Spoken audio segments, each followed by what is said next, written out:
We woke this morning to the newspapers plastered with Lucy Connelly's face as she was involved in an interview with a fella from New Zealand, and I forget what his name is now. Dan. Oh, for goodness sake, the mind has gone. Wootton.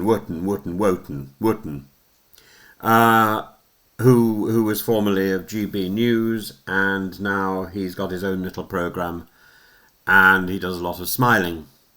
And also her words were splashed across the pages. And this story raises unsettling questions about guilt, justice, and the platforms afforded to those convicted of serious crime.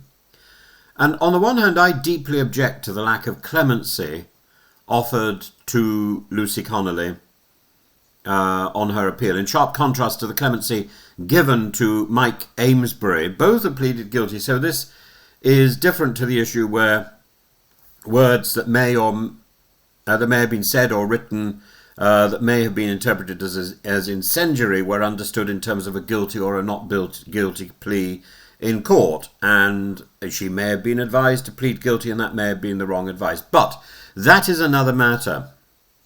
And here it is on release as a convicted prisoner.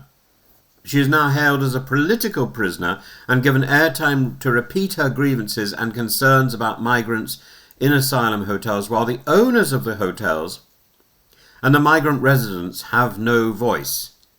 This seems biased and performative journalism that flies against the spirit of justice and balance. And I think that there is no question at all in my mind that she deserved clemency in the same way that it was offered to Amesbury.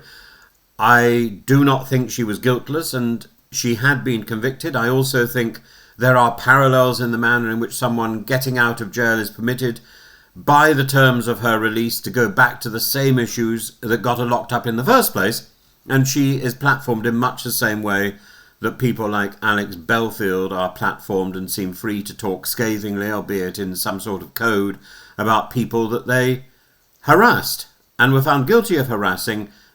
He calls this person the victim, and therefore I think to defy the legal system or to push it to the edge. And both issues, frankly, make nonsense of our law, and that tension sits at the heart of today's coverage. Connolly, the wife of a Conservative councillor, pleaded guilty to inciting racial hatred by calling for asylum hotels to be burned down, yet she emerges to proclaim she is a political prisoner of the Prime Minister. So did she not plead guilty? This claim is not interrogated, it's not contextualised, it's simply repeated. The victims of her words, the migrants she targeted, the hoteliers, the staff, remain voiceless.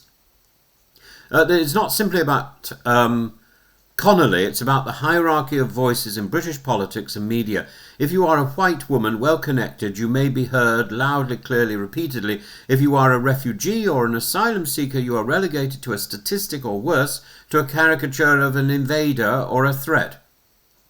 And the press have reframed Connolly's speech, hate speech, as a kind of noble political act, while simultaneously ignoring or demonising other protests, pro-Palestinian marches, for instance, which bring hundreds of thousands to the street, but they are dismissed as dangerous or even criminal. Small anti-migrant gatherings drawing mere dozens are headlined as though Britain is at breaking point or on the cusp of civil war. It's the imbalance that matters. And yet at the same time, the BBC tears its underwear into shreds on the issue of being biased or being neutral. Some viewpoints are heard, others are silenced. Some convicted criminals are given sympathetic platforms, others are crushed without appeal. And this asymmetry erodes, I think, our confidence in law and journalism alike. There's a book by Nicola Kelly called Anywhere But Here, which actually lets us hear from refugees themselves, and how rarely those voices appear in our mainstream debate. Instead, our pages are filled with what Farage calls mass deportations, and Connolly calling herself a martyr. Meanwhile, the people in the hotels in the dinghies are treated as an abstraction. faceless, voiceless, human only when statistics suit the story, human only when they die, and even then it's a struggle to get a name. In the end, both the Connolly saga and the Mike Amesbury saga and the Belfield saga expose a crisis of authority in British public life. The law seems inconsistent. We could add the Lucy Letby story. The law seems inconsistent. The press seems to be choosing its targets rather than offering some sort of balance. And the victims, I have no problem with a biased press, by the way. I have no problem with a biased press. What I have a problem with is a biased press when it claims not to be biased, when it claims to be neutral, because it isn't neutral. And we can't be neutral, but we can be fair. And, the law seems in need of help, and the victims. It doesn't matter whether they are newborn babies in Letby's wards or migrants in Connolly's rhetoric. These are the ones who go unheard, and we shouldn't be fooled by this spectacle. The noise we hear is curated by a particular brand, and the silence we ignore is chosen. And the consequence is a public sphere in which justice looks arbitrary, compassion feels optional, and the loudest voices belong not to the vulnerable, but to those already privileged and to those who've already got a platform. And that, I think, is a real scandal.